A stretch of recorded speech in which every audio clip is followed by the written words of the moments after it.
Bonjour, je suis Frédéric Florent et je suis ravi de vous accueillir sur le podcast Allez Vas-y, consacré aux personnes qui passent à l'action. Qu'ils soient bénévoles, entrepreneurs, sportifs de haut niveau ou citoyens, leur point commun, c'est qu'ils donnent du sens à leur vie en agissant.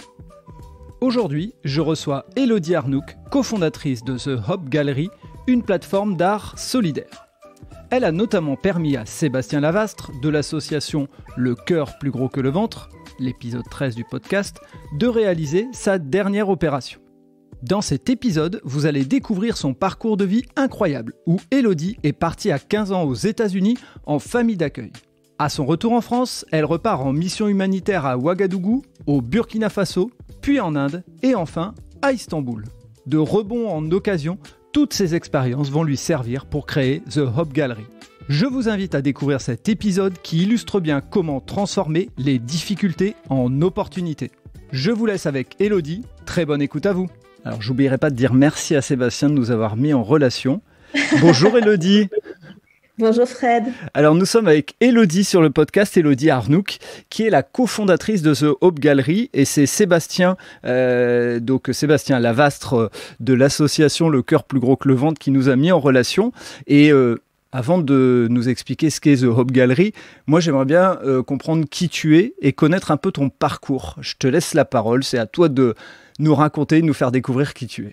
Eh bien, merci pour cette invitation et merci Sébastien en effet de nous avoir introduits. Qui je suis? Je m'appelle Élodie, j'ai 32 ans, je suis lyonnaise d'origine. Je suis née à Lyon fin des années 80 donc, mais j'ai pas du tout grandi à Lyon. J'ai des parents qui ont divorcé très tôt, donc j'ai grandi en région parisienne, ensuite dans le centre de la France.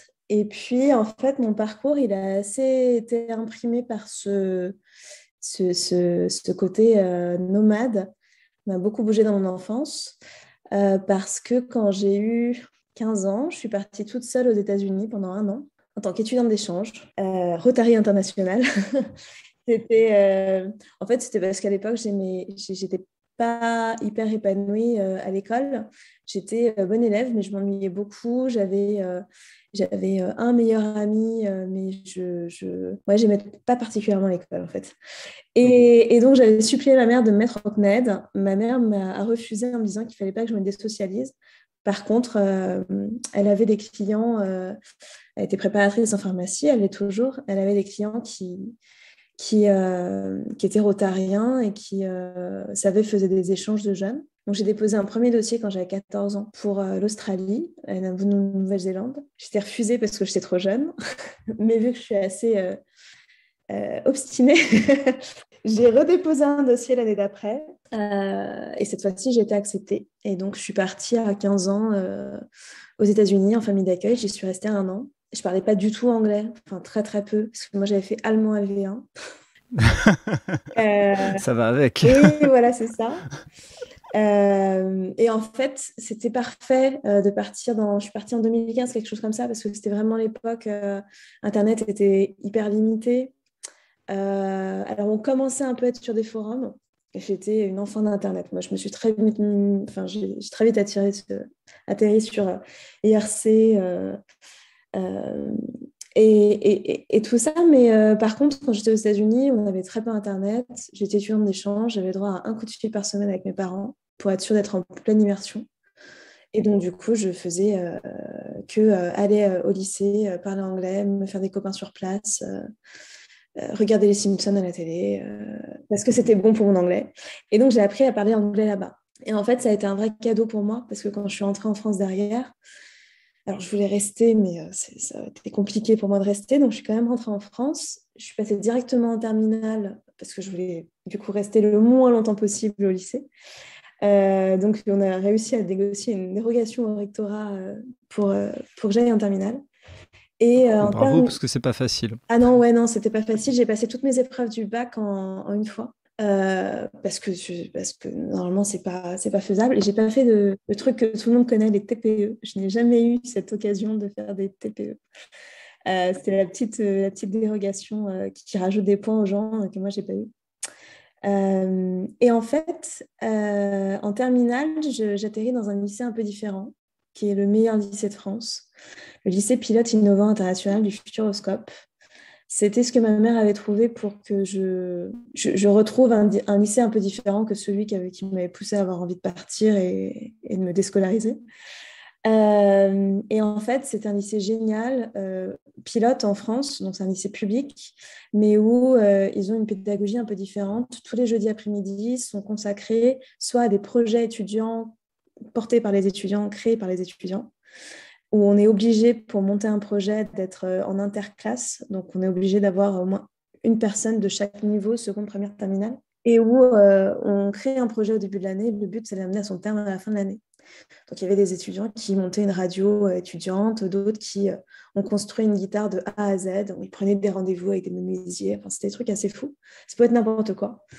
Et moi, j'ai rejoint un projet qui faisait du développement durable en Afrique, au Burkina en particulier.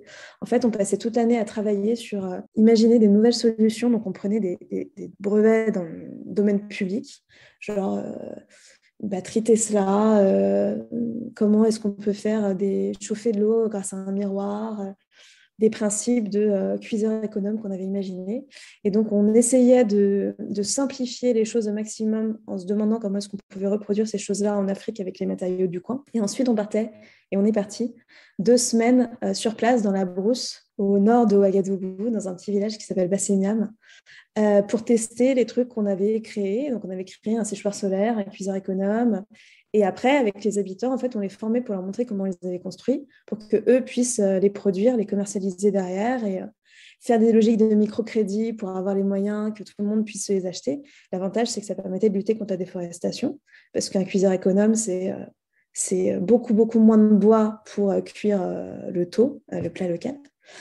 Et puis que ça évitait aussi d'aller chercher le bois très très loin. Enfin bref, il y avait plein d'intérêts. Et c'était une expérience absolument folle. J'ai adoré bosser là-dessus. J'ai adoré partir en Afrique. En plus, derrière, on a gagné un prix, on a gagné les Expo Sciences. On est parti en Afrique du Sud. Et moi, j'ai fait partie de la délégation uniquement, je pense, parce que je parlais anglais grâce aux États-Unis. Et que du coup, Merci les États-Unis. voilà, j'étais en charge de traduire absolument tous nos supports de com, nos posters, de pitcher le projet devant les jurys à Durban des Expo Sciences.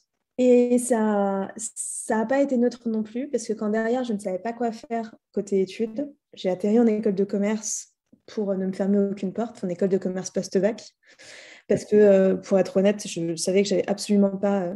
vu que j'avais fait un bac S, j'aurais été supposée être en prépa HEC option scientifique. Et moi, 9 heures de maths par semaine, en ayant sauté une classe, j'étais nulle. Enfin, je n'avais pas fait mon programme de maths de première, donc autant dire que celui de ma terminale était encore pire. Et donc, je savais que j'allais faire partie des taux de suicide si je me lançais là-dedans. Enfin, vraiment, j'avais très, très peur. Donc, j'ai fait du post-bac. Et en fait, en post-bac, dans mon école, mon stage de fin d'études, quand j'ai commencé à postuler partout pour trouver un truc, j'ai envoyé mon CV à la Chambre de commerce de Poitiers. Et ils ont vu une toute petite ligne avec marqué que j'avais fait du coup du développement durable, entre guillemets, au Burkina. Et eux, ils étaient sur le point d'organiser un gros forum à l'étranger, au Burkina.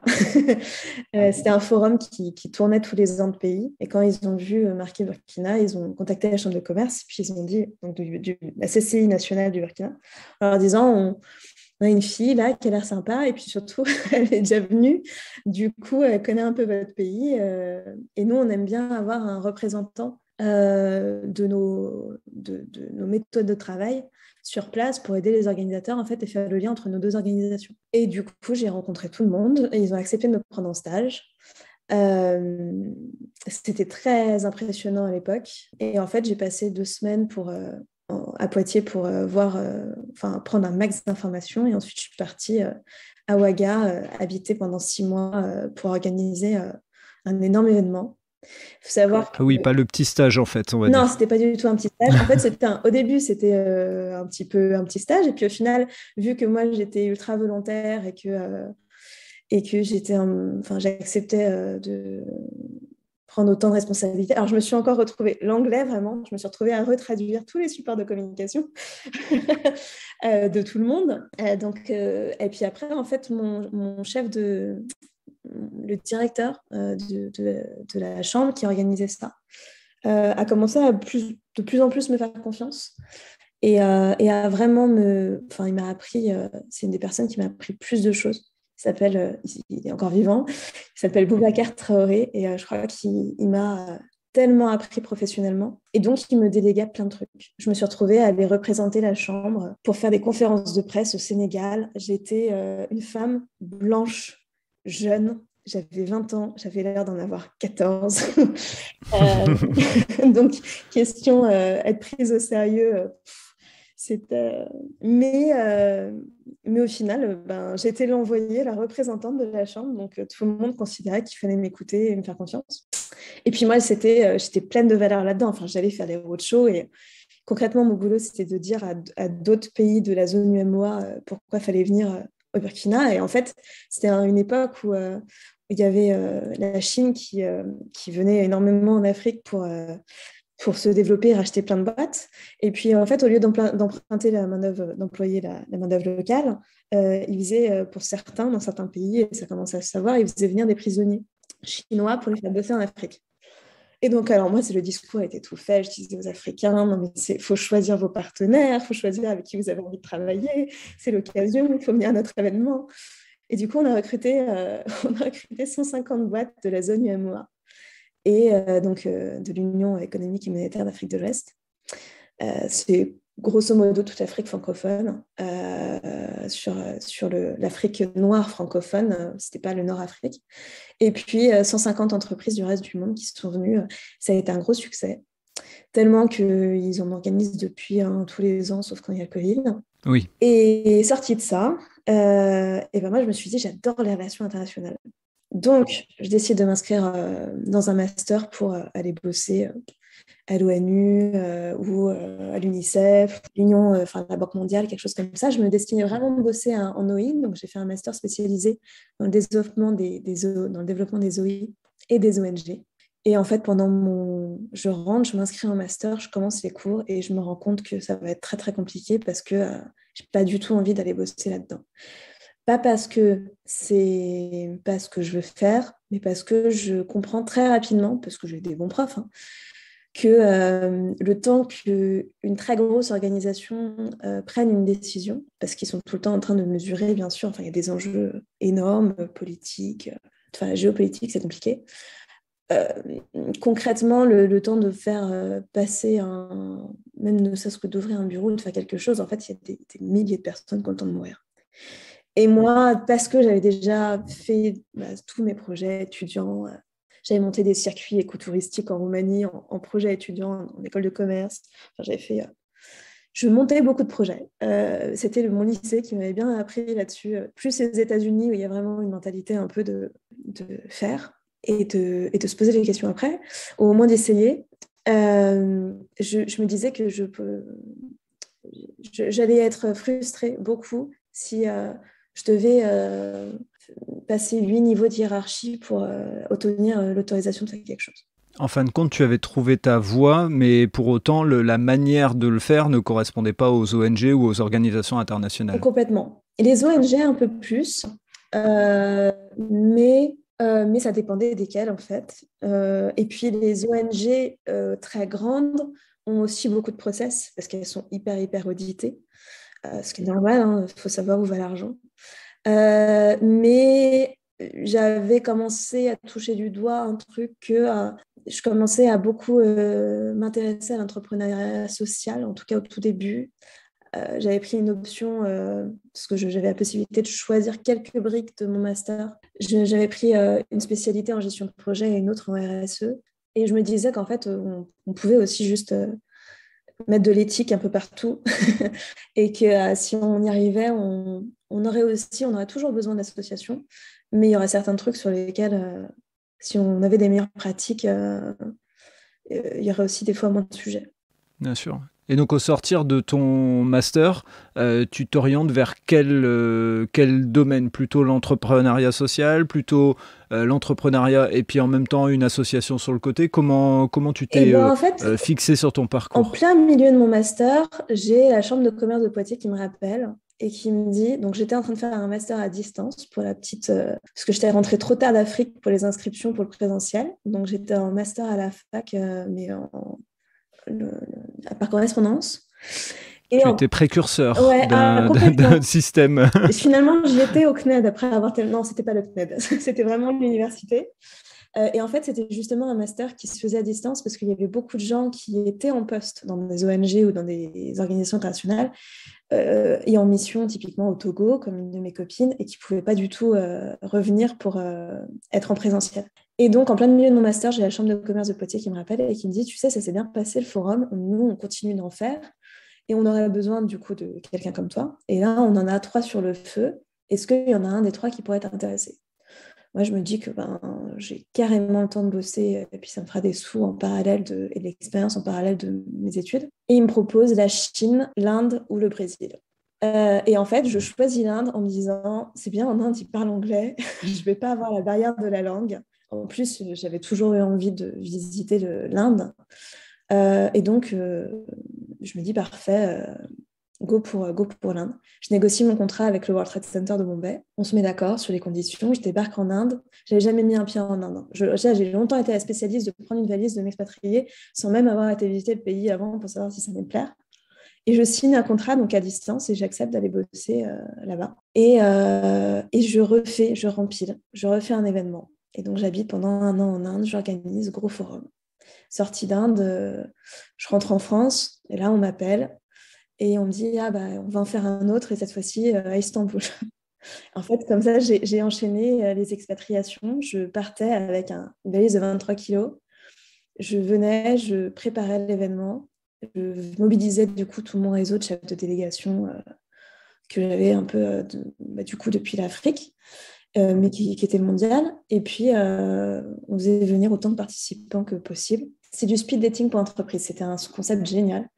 Ils avaient créé une techno, un espèce d'algo qui matchait les entreprises en fonction de leur souhait de rendez-vous. Et donc, du coup, toutes les 30 minutes, le chef d'entreprise changeait de table et il rencontrait une nouvelle personne pour 30 minutes. Et donc, c'était ça pendant 48 heures. En fait, il pouvait avoir entre 12 et 15 rendez-vous hyper qualifiés où il pouvait autant rencontrer des clients que des sous-traitants. C'était du multisectoriel. Donc, quelqu'un qui, je ne sais pas, faisait Il y a eu d'ailleurs l'histoire, quelqu'un qui, une grosse boîte qui faisait des autocars en France, s'était retrouvé sur un forum à rencontrer un fournisseur pour ses pièces détachées et à rencontrer un représentant d'une ville pour lui vendre d'Afrique, pour lui vendre des autobus pour développer des réseaux en transport en commun là-bas. Et c'était génial et ça me plaisait beaucoup parce que j'y trouvais ce côté terrain, j'y trouvais ce côté, c'était que des TPE et des petites PME qui voulaient s'exporter. Donc pour moi, ça avait beaucoup de sens. C'était vraiment de la promotion du commerce international, mais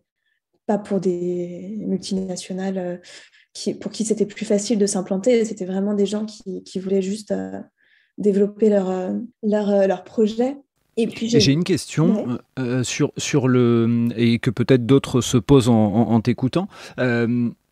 Pourquoi Poitiers a autant intérêt à développer autant d'actions à l'international? C'est vraiment, enfin, je trouve ça génial, mais je me pose la question de leur intérêt. Ils avaient une super CCI internationale. Ils avaient la CCI internationale. Ils avaient un World Trade Center, parce que les World Trade Center, tout le monde connaît ceux du 11 septembre. Mais en fait, c'était le siège de l'association des World Trade Center. Et le World Trade Center, c'est une association internationale qui vise à promouvoir le commerce partout dans le monde. Et donc, ils ouvrent un peu, il y a des gens qui achètent des licences pour pouvoir représenter l'association World Trade Center à l'étranger. Il y en a un à Lyon, il y en a un à Paris, il y en a un à Poitiers, il y en a à Bombay, il y en a, voilà, je crois, 250 ou 300 partout dans le monde. Et en fait, c'est vraiment des points un peu indépendants qui se font le relais du commerce local. Quelqu'un qui est adhérent à World Trade Center, à Poitiers par exemple, peut appeler le World Trade Center de Bombay s'il a envie de faire du business en Inde. Et quand il va arriver, le World Trade Center de Bombay va lui prêter un bureau gratuitement ou pour peu cher pour organiser ses rendez-vous sur place s'il a des contacts. Ils vont l'aider à le mettre en contact avec des clusters, des assos, etc. Et le but, vraiment, c'est de promouvoir tous ces échanges. Et D'accord. Poitiers Je me coucherai moins bête grâce à toi. Ouais, Merci. personne ne sait à quoi ça servait les World Trade Center. Moi, la Oui. première, avant de commencer à bosser pour eux. Et donc, ils font plein d'événements pour promouvoir justement le commerce, le tourisme, l'export, le machin. Et de temps en temps, ils voulaient faire un gros événement. Et donc, moi, nous, on s'occupait du co-événement annuel où tu ramènes, tu prends un peu le pouls du commerce international pendant 48 heures pour des petites boîtes, vraiment. Et Poitiers était hyper actif dans le réseau des World Trade Center. Ils avaient vraiment super bien développé ça. Je dis était parce que je ne sais pas si c'est encore le cas aujourd'hui, pour être honnête. Je ne voudrais pas les vexer, donc on va dire que oui. Mais en fait, je ne sais plus trop parce que moi, fast forward, je finis par faire le forum d'Istanbul. J'organise le forum, ça se passe super bien. Et surtout, je tombe amoureuse d'Istanbul. Et donc, à la fin de l'événement, quand on me propose de faire le forum d'après, et donc encore de repartir, et je te dis en fait, oui, mais non, moi j'arrête les forums, je vais rester à Istanbul en fait.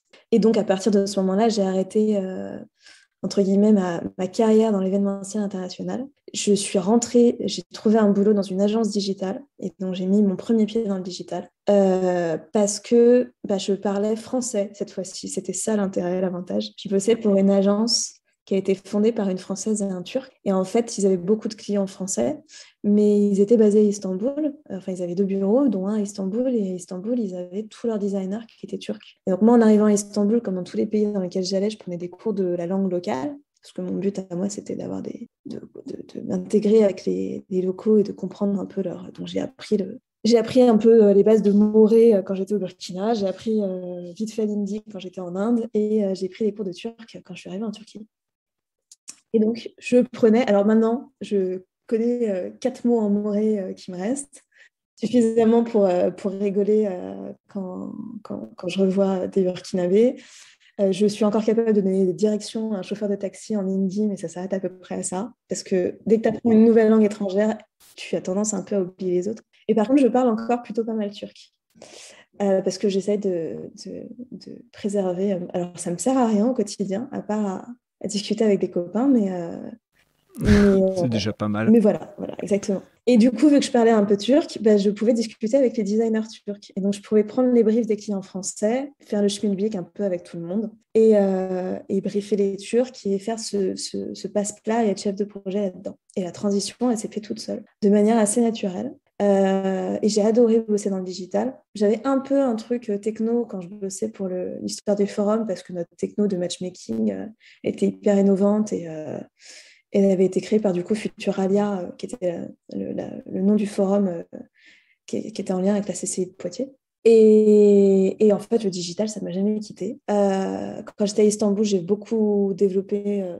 La culture, ça me plaisait toujours, mais j'ai commencé vraiment à remettre des pieds dedans parce que je bossais un peu avec l'Institut français d'Istanbul. Et quand je rentre en France, après, à la fin 2013, quand la lire turque se cassait vraiment la figure à la suite des manifestations de Gezi Park, et que ça commençait à être compliqué d'être expat en Turquie, et ben là, j'ai une grosse traversée du désert professionnel. Mais quand je dis grosse traversée, c'était très, très dur. Parce que personne ne comprend mon C'est-à-dire, sujet. explique-nous un petit peu ce que c'est. En fait, je rentre un peu contrainte et forcée parce que mon copain qui est français de l'époque ne peut plus renouveler son visa de résident. Et du coup, en fait, du jour au lendemain, on apprend qu'il ne va pas réussir à le renouveler. Et donc, en 2 semaines, on doit, alors que moi j'ai un boulot, des amis, je suis contente, je dois démissionner de mon taf, on doit mettre nos affaires dans une valise et on doit lâcher notre appart et tout quitter. Euh, on rentre en France et là, du coup, moi, je me disais que j'avais jamais galéré de ma vie à trouver du travail. C'était toujours les gens qui étaient venus me chercher. Et en fait, j'arrive fraîchement. À cet âge-là, je rentre en France, j'ai 24 ans. Je viens d'avoir 24 ans. Je suis encore hyper jeune. Je postule partout. Personne ne veut m'embaucher, mais personne. Je suis dans un état de désespoir où je postule à des trucs, des postes de n'importe quoi. Hein. Vraiment, j'ai aucun ego. Et en fait, même les postes où j'aurais pu envisager d'être caissière, ils ne voulaient pas de moi. Parce que parce que ils savent très bien que si je trouve du boulot dans un mois, je vais les lâcher. Et avec le recul, maintenant j'ai une boîte, je les comprends. Donc, je suis surdiplômée pour plein de trucs. Et pour les postes où je pourrais prétendre, vous êtes trop jeune, mademoiselle. Alors, je tente des tonnes de trucs, hein, mais vraiment. Et à l'époque, on n'écoutait pas, il n'y avait pas autant les lois sur le recrutement. On se permettait quand même beaucoup plus de choses dans les entretiens. Donc, à un moment, j'arrête de mettre ma photo. J'ai les entretiens, je passe la porte de l'entretien, ça dure 5 minutes et la personne me dit clairement que non seulement je suis jeune, mais en plus j'ai l'air trop jeune. Donc ça passera pas du tout parce que je suis supposée manager des gens et je ne vais pas être prise au sérieux. J'ai des entretiens que je n'ai pas parce que du coup on me dit que je suis trop jeune, donc j'enlève ma date de naissance de mon CV. Du coup, j'arrive à avoir des entretiens ou des pré-entretiens. Et puis arrive la question de l'âge. Et là, on me dit, ah oui, mais en fait, j'aurais dû vous poser la question dès le début. Je suis désolée, ça va pas le faire. Et je commence à vraiment beaucoup douter de moi parce que je sais qu'à l'étranger, et puis après, il y a des fois, j'arrive à avoir des entretiens pour certains trucs, mais personne ne comprend mon CV. On pense que je suis instable parce que j'ai changé de pays tous les ans. Alors que en fait, c'est ce que j'allais te dire en tant qu'ancien RH. Il y a eu pendant très longtemps une habitude classique qui disait que s'il y avait beaucoup d'expérience dans le CV de la personne, on avait du mal. Alors, je dis on, parce que je généralise sur la fonction RH.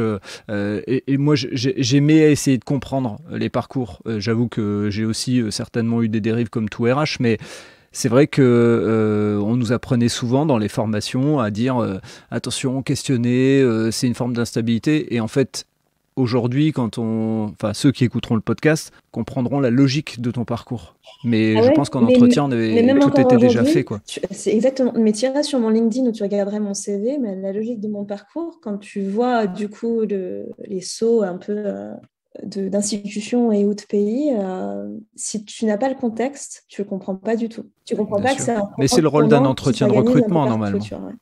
Sachant que c'est toujours embauché par la structure d'accueil local. Donc, ça a fini par. Je suis vraiment au bout de ma vie. Hein. J'ai droit à rien. Hein. J'ai 24 ans. J'ai payé mes impôts à l'étranger, mais du coup, je suis trop jeune pour le RSA. J'ai pas droit au chômage parce que j'étais embauchée par des institutions étrangères. C'est vraiment ultra dur. Et en fait, je finis par trouver un espèce de petite mission en intérim pour une boîte où je dois m'occuper de faire un peu du RH, faire des entrées-sorties de personnel, un peu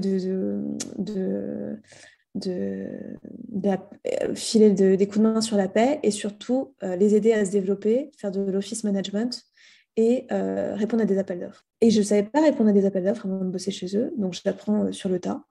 Et en fait, ce truc, ça a été un des trucs les plus utiles pour moi parce que derrière, il y a un vrai phénomène en France qui s'appelle la phobie administrative. Et il y a une catégorie de personnes qui est particulièrement touchée par la phobie administrative, c'est les artistes. Effectivement, on est en train de faire le lien tout doucement, on y arrive vers ton projet actuel. Et la conclusion, ça va être sur The Off Gallery, tu vas tout comprendre. Et en fait, mon boulot ne m'intéresse pas du tout. Mais par contre, du coup, je rejoins un projet associatif qui s'appelle l'Officieux Magazine, qui durera 5 ans. On a un magazine culturel, semestriel papier et webzine en ligne. Moi, je me rencarde sur les 2 trucs qui m'intéressent, à savoir la musique. Donc, j'écris sur la musique et l'art avec une petite spécialité street art. Donc, j'interviewe des tonnes de gens hyper cool. On finit par gérer une équipe de entre 15 et 20 contributeurs bénévoles partout en France. Et en fait, parce que je fais ça, je me fais un peu un réseau. Je finis par trouver un boulot, une première mission dans une agence pas une agence, une salle de concert à Lyon, où je m'occupe de faire les dossiers pour leurs projets européens. Et puis, je m'occupe de leur com. Et puis, sortie de ça, je prends un boulot dans une agence digitale où là, à nouveau, il y avait des sujets de faire des appels d'offres. En fait, le fait que les gens n'aiment pas écrire des dossiers et remplir des formulaires et que moi, j'aime pas particulièrement ça, mais que je le prends comme un jeu et que je me dis que de toute façon, si je travaille très dur et qu'on arrive à avoir le projet, c'est forcément un gros projet et on va pouvoir vraiment se faire plaisir. Et ça m'a aidé à finalement sortir de mon... Déjà, l'associatif m'a aidé à sortir de mon tunnel parce que j'ai pu valoriser des tonnes de trucs où les gens ne me donnaient pas la mission, mais donc du coup, je l'ai fait pour mon asso. À la sortie de ça, je suis prise pour un boulot de chef de projet et de responsable de compte client dans une agence digitale qui a 40% de leurs clients dans la culture. Et donc forcément, mon lien avec le magazine culturel, ma capacité à faire de la gestion de projet, ce que je connaissais déjà du digital, ça fit. Et parce que je suis un peu hyperactive, quand je signe chez eux, je commence à aider des artistes à répondre à des appels à projets de fresques. Et des appels à projets. Alors, je me permets juste de te couper parce que y a un point sur lequel je t'ai pas coupé avant parce que c'était important de te laisser continuer, mais moi j'aurais juste besoin de savoir, et peut-être que les gens se poseront la question aussi en t'écoutant, d'où vient, parce qu'on n'en a pas encore parlé, cet attrait pour la musique et le street art en particulier. Est-ce que c'est comme ça ou est-ce qu'il y a une histoire un petit peu dans ton passé qui explique? Alors la musique, c'est familial. J'ai un père qui a eu le premier prix en guitare au conservatoire d'Alep avant d'arriver en France pour faire son école d'ingénieur. Ok, je savais qu'il y avait un truc, je sais pas, je l'ai senti. Non, je plaisante. T'as le nez, ça c'est le côté RH. Non, on a toujours beaucoup écouté de musique dans ma famille. J'ai un peu grandi là-dedans, tout en ayant, et puis j'ai moi-même passé mon enfance à faire du solfège et du piano. Je dis ça d'un air blasé parce que Légèrement, mais légèrement, ça s'entend très peu. Alors solfège, quand on dit solfège, ça plaît à peu de monde. Tous ceux qui sont passés s'en souviennent.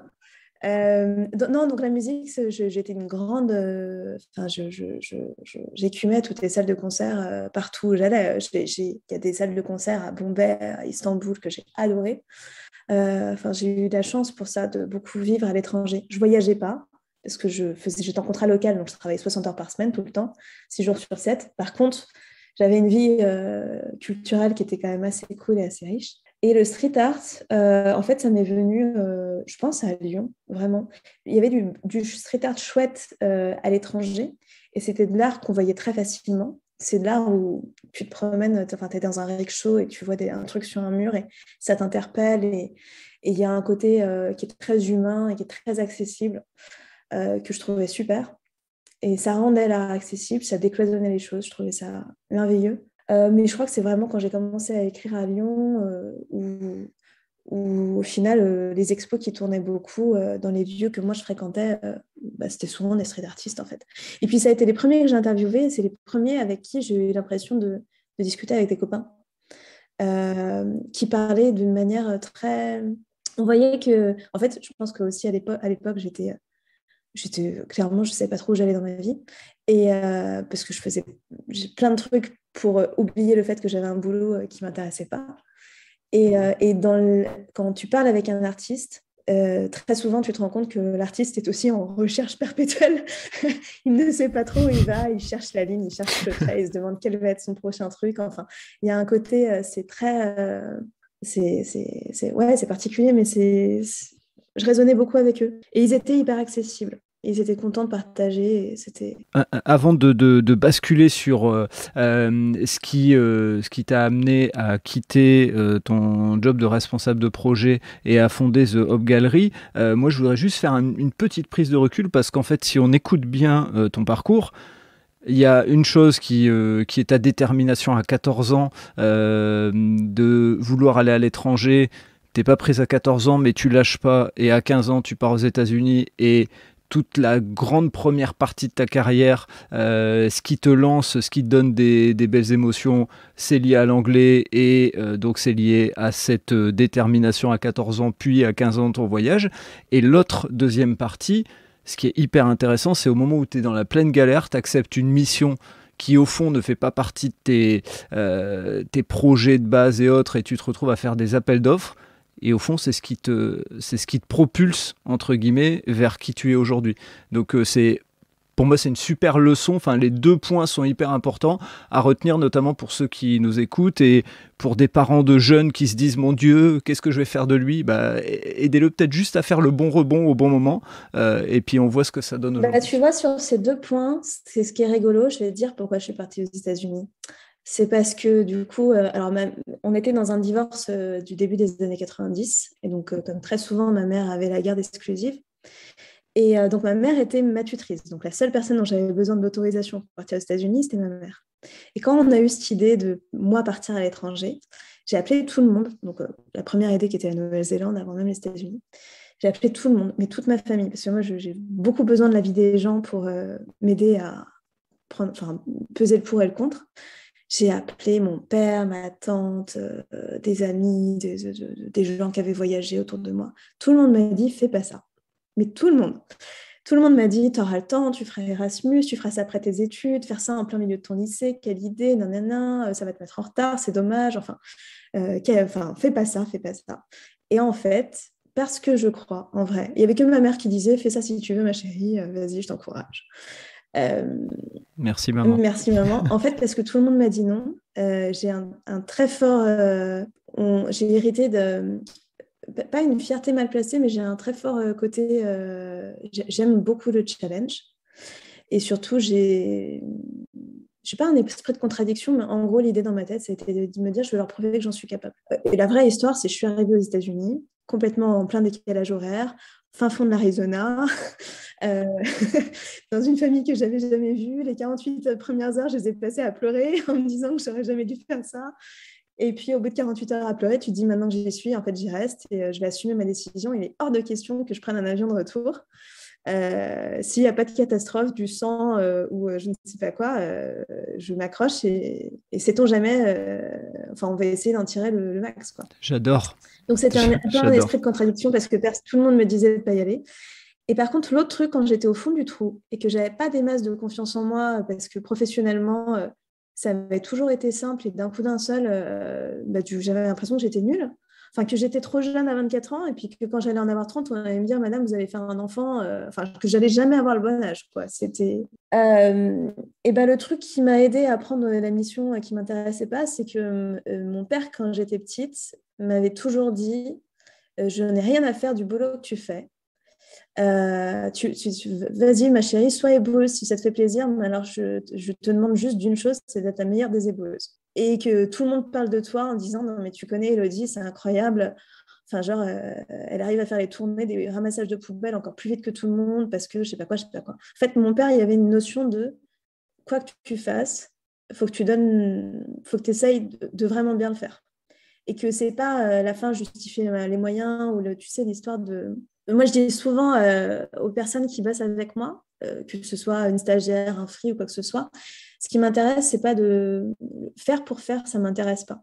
Parce que même quand tu voyages, au final, c'est toujours le truc, partie que tu vas raconter en rentrant de voyage, c'est le train, quand tu prends un train en Inde, c'est limite plus intéressant que la destination, quoi. Ce qui m'intéresse, c'est de me dire que quitte à faire un truc que j'ai pas envie de faire, je vais essayer de le faire bien et peut-être que du coup, ça va rendre le truc plus intéressant.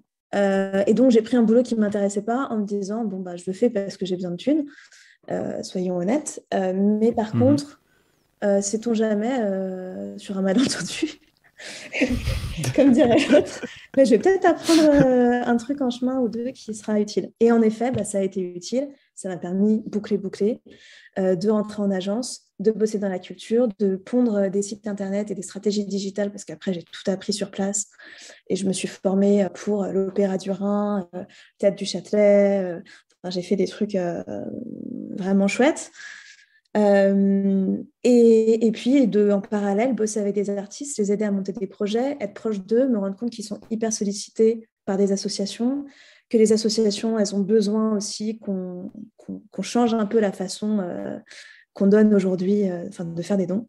Et c'est de là qu'un jour, en 2018, j'ai eu l'idée d'Aube Galerie. Aube Galerie, c'est quoi? Du coup, c'est rigolo. Je t'en parlerai très peu.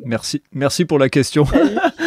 Aube Galerie, c'est à la base, Aube Galerie, c'est une plateforme qui permet de révéler une œuvre d'art. Donc, une œuvre qu'on a prise en photo, qu'on a cachée. Et on la révèle un pixel à la fois, parce qu'un pixel, c'est 1 euro.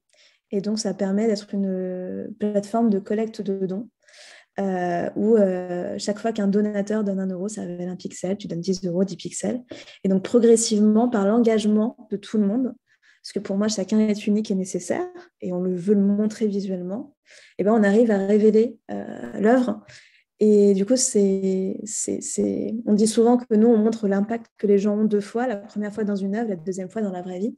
Parce que quand on a révélé l'œuvre, c'est qu'on a atteint l'objectif de collecte et qu'on permet à l'association que l'artiste avait choisie de réaliser l'action. Donc, c'est toujours une action hyper précise, budgétisée, qu'elle avait besoin de matérialiser. Et ça existe depuis 2 ans. On a fait des révélations on a fait une quarantaine de révélations. On en a fait une récemment avec beaucoup, beaucoup d'artistes pour les femmes afghanes. On en a une en ce moment avec Sébastien qui nous a présenté, qui est la dernière action qu'on va financer pour son association avant qu'il la termine. Et puis, Alors pour la petite histoire, je vais préciser parce que ça se termine au 31 décembre pour Sébastien. Là, on enregistre tôt par rapport à la diffusion, on est au mois d'octobre, donc au moment où ça va diffuser, il y a de très très fortes chances pour que l'action soit arrivée au bout, et donc on aura entre guillemets le résultat, les gens pourront aller voir ce que ça a donné, mais ce qui est hyper intéressant effectivement, c'est qu'on est un peu sur ce côté carte à gratter, sur le côté on découvre quelque chose quand on donne, on a quelque chose qui ressort en fait, et effectivement c'est ce qui m'a intéressé, c'est ce qui m'a même presque... Mon côté curieux m'a un peu troublé en disant mais faut que je sache ce que ça donne, ce que ça veut dire, qu'est-ce que c'est. Donc c'est pour ça que j'ai bien sûr accepté l'idée, et puis parce qu'il y avait une forme de bénévolat derrière, hein. En tout cas de bonne action. Au-delà du bénévolat, il y a de la bonne action derrière, donc j'ai trouvé ça super intéressant. Je voudrais juste moi savoir 2 choses, c'est que donc, tu es cofondatrice, savoir avec qui tu as créé, et puis surtout comment on crée malgré tout un modèle économique, parce que même si on fait du caritatif et autres, il faut quand même aussi en vivre un petit peu. Donc explique-nous peut-être un petit peu pourquoi cofondatrice. Est-ce que c'est parce qu'il y a quelqu'un qui est... toi, tu as été au cœur du projet, puis il t'a aidé, ou, enfin voilà, nous expliquer un petit peu tout ça. Alors à la base, je suis cofondatrice parce que j'ai eu l'idée, j'étais en poste. On avait amené un truc dans l'agence qu'on appelait les petits déjeuners créatifs, où 1 fois par mois, on devait tous venir et proposer un truc que ça serait rigolo qu'on fasse. Parce qu'on avait, de temps en temps, quand on avait atteint le chiffre d'affaires qu'il fallait pour payer tout le monde, on se gardait du temps à nous, sans projet client, pour pouvoir faire un projet où on se fasse plaisir. Et donc, on était tout le temps en train de chercher quel allait être le nouveau side project. Et en fait, j'ai eu l'idée de ça en m'inspirant de la million de la homepage et en me disant, au lieu de mettre des choses dans des pixels et de faire une page pub, je vais enlever des choses. En fait, je vais cacher une image, ce qui veut dire que ça sera répétable. On ne saura jamais ce qu'on révèle. Et du coup, ça sera une œuvre d'art, donc ça sera beau, ça sera un truc joli, et ça sera hyper participatif. Et l'idée, c'était vraiment de montrer l'impact de chacun à la réussite d'un objectif collectif. Et quand j'ai cette idée, je suis en agence. J'en parle à, du coup, mes 2 boss / personnes avec qui je bosse, qui sont... alors, on avait une plus grosse équipe, mais j'en parle à mon directeur artistique et mon directeur technique, qui sont les cofondateurs de l'agence. Et à Gaël, qui, lui, faisait du conseil aussi en marketing et en strat pour certains projets de l'agence. Et les 3 trouvent ça trop bien. Et en fait, on s'associe tous les 4. Aujourd'hui, sur les 4, le gros binôme aujourd'hui derrière The Gallery, c'est Ambroise et moi. Donc Ambroise, le directeur technique, qui a développé toute la techno, toute la plateforme. Et moi qui m'occupe de la strat du commercial, des projets et de tout l'opérationnel et des équipes.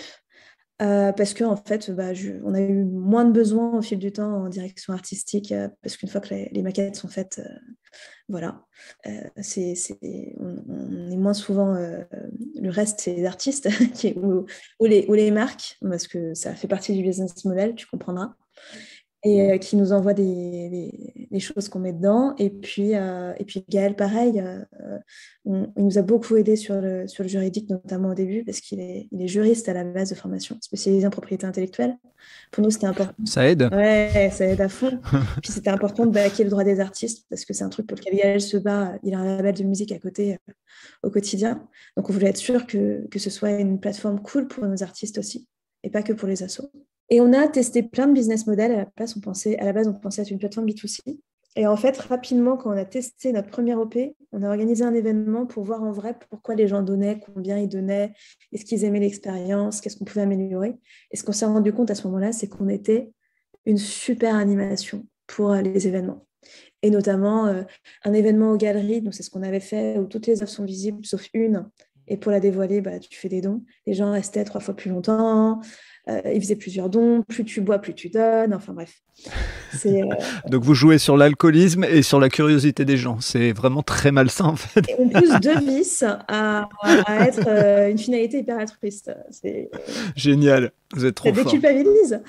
Et puis, et en fait, ça existe aussi. Ça s'appelle les galas de charité. En fait, très souvent, les assos, elles organisent un événement où elles vendent des tables à des entreprises. L'entreprise, elle achète une table. Et tous les gens qui viennent manger et boire ce soir-là, ils n'ont pas payé pour être là.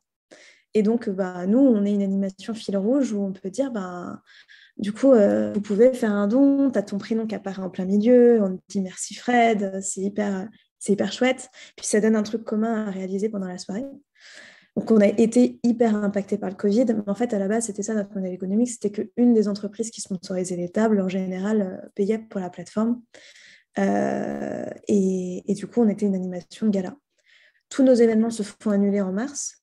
On a commencé à commercialiser en novembre 2019. Donc, clairement, depuis, c'était très dur. Donc, on commence à faire des événements en ligne. En fait, on passe tout en ligne. On fait une opération pro bono pour payer des repas au personnel hospitalier qui n'avait plus de cantine pendant le confinement. Et puis, sorti de ça, au final, notre mécanique, nous, c'est un site internet qu'on déploie à chaque fois. C'est un mini-site. Donc, elle pouvait exister en ligne, en présentiel ou les deux. Donc, on commence à faire beaucoup de en ligne. Et en fait, on a fini par passer, pour se dire qu'on allait survivre au Covid. Parce qu'à un moment, tout le monde donnait, mais tout le monde donnait pour le Covid. Toutes les autres assos étaient un peu oubliées. Et du coup, c'était un peu compliqué pour les assos, soit de trouver une entreprise pour organiser un événement, pour sponsoriser un peu la plateforme à leur place, tu vois. Et du coup, on a ouvert la plateforme en marque blanche. Et aujourd'hui, on a créé... alors du coup, ça sera complètement officiel quand sortira le podcast, donc je peux le dire. On a créé une marque qui s'appelle Funrising, avec le D entre parenthèses, parce qu'on élève le fun et les fonds. Et donc, qui te permet en fait de faire des OP gratuites et payantes. Donc, tu dévoiles une image contre un mail, par exemple, si tu veux être prévenu du lancement d'une nouvelle expo, si c'est pour un musée, donc tu dévoiles une œuvre de la future expo. Ça peut être une OP qui est utilisée pour un teasing. Ça peut être une solution, en effet, toujours pour collecter des dons. Et en gros, on se spécialise sur créer un peu... Nous, le but, c'est toujours que la personne qui s'engage, on parle à la majorité silencieuse, celle qui regarde tout, mais qui, des fois, ne s'engage pas. Que la personne qui s'engage, elle ait une expérience hyper chouette, que ce soit pour donner, pour faire un don, pour signer une pétition, pour s'engager, pour passer à l'action, pour faire de la mobilité douce et pédaler sur son vélo et qu'on convertisse ça en autre chose, tu vois. Tout est possible. Et donc, dans notre modèle économique aujourd'hui, on continue de bosser avec des assos. À chaque fois, on a un share qui est reversé aux artistes, sauf si les artistes décident de ne pas être rémunérés. Donc, nous, on tient à couvrir un peu les frais de prod, même si c'est jamais autant que s'ils avaient vendu leur œuvre, mais on ne veut pas qu'ils travaillent gratuitement, donc, sauf s'ils décident vraiment de faire un don d'œuvre bénévole en nature. Et puis, à côté de ça, on a ouvert notre plateforme pour que tout un chacun puisse créer sa propre expérience participative et mémorable. Ok. Eh ben, écoute, vraiment, moi je retiendrai une chose de ce qui est écrit par rapport à la plateforme et de ce que tu as, quand j'ai découvert un tout petit peu, mais j'aime bien toujours rester dans la découverte en même temps que j'enregistre le podcast. Et la phrase que j'ai trouvée magnifique, c'est créer le bien par le beau. Ça, pour moi, ça résume beaucoup ce que vous avez fait. Les perspectives, tu viens de nous en parler, et puis on est même dans on a l'info en avant-première. Alors bien sûr qu'on est en octobre et ça sortira plus tard. Moi, ce que j'aimerais juste avant de terminer, c'est savoir quelles ont été les difficultés face auxquelles tu as pu te retrouver, parce que on peut avoir un entrepreneur qui nous écoute, qui adore aussi l'art, qui veut faire quelque chose de nouveau, qui veut peut-être aussi se tourner vers des choses qui aident les autres. Est-ce que tu peux nous parler d'une difficulté que tu aurais pu rencontrer? Tu nous as parlé tout à l'heure du juridique pour les artistes. Est-ce qu'il y a eu d'autres choses? Ah, il y en a eu plein, mais tellement, nous, notre plateforme, ce qu'on fait, ça a l'air hyper simple, c'est super compliqué. Euh, J'imagine. on est dans un sujet de RGPD, donc notre techno, elle permet de supprimer les données des gens sans casser l'expérience à n'importe quel moment. Et ça, c'est un secret de fabrication. C'est très bien, garde-le. On est sur des sujets de fiscalité avec les assos, elles qui gèrent même les reçus fiscaux des données des donateurs qu'on leur envoie. On collecte, l'argent ne transite jamais par nos comptes, donc on est obligé de reposer sur des tunnels de paiement où en fait on plug le compte de l'asso et du coup tout l'argent va directement chez eux parce qu'on n'a pas le droit, nous, d'encaisser des dons et de les reverser. On est une entreprise, on n'est pas une fondation. Euh, on a testé 2 business models avant de trouver celui-là qui fonctionne. Au début, on était B2C, on voulait se rémunérer sur la vente de reproduction d'œuvres, sauf que c'est un business model de galerie d'art. Et une galerie d'art, en fait, c'est un job à temps plein de vendre des œuvres. Et nous, on avait déjà une techno à faire tourner, donc c'est impossible de faire du prévisionnel là-dessus. Moi, le conseil que je donnerais, c'est que je suis une grande partisane. Tu vois, un jour, c'est une de mes passions. Je suis une grande partisane du biomimétisme, mais c'est mon petit côté développement durable. De vraiment regarder, ces gens, je lis des tonnes de bouquins là-dessus. Quand tu observes la nature et que tu vois un truc, une abeille, une araignée, je ne sais quoi, est capable de faire et que tu te dis, mais c'est incroyable, et que ça t'inspire pour créer des nouveaux matériaux, des nouveaux process, etc. Moi, je crois qu'on devrait faire du biomimétisme à l'échelle de l'entrepreneuriat. Se dire, c'est quoi le business model je sais pas, du Girl Scout Cookie, tu sais, le porte-à-porte où tu vends des biscuits, et comment je peux adapter ce truc-là qui fonctionne à un secteur qui n'a rien à voir.